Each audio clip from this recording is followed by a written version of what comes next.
রোজার সময়, ঈদের সময় এই যে যাকাত জিনিসটা, এটা কিন্তু অনেক বড়।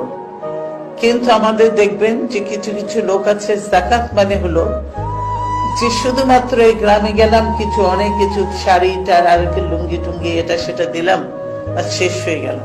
মানে কতটুকু তাদের কাছে সম্পদ আছে সেই অনুযায়ী যে দিতে হয়, একটা রেশিও আছে সেই অনুযায়ী দিতে হয়, সেটা তারা করে না। কিন্তু এই যাকাত দিয়েও কিন্তু অনেক প্রোগ্রাম, ছোট ছোট প্রকল্প নিলে অনেক প্রোগ্রাম করে অনেক বড় গরিব মানুষকে আত্মনির্ভরশীল স্বাবলম্বী করা সম্ভব। কিন্তু সেটা কেউ করে না, আসে না। আমাদের আগে আসা উচিত সবাইকে। সেজন্য জ্ঞান যারা আছে তাদের দায়িত্ব হলো এখন এদেরকে বলা যে এই কাজগুলির মধ্যে তোমরা ঢোকো এবং মানুষকে আহ্বান করো।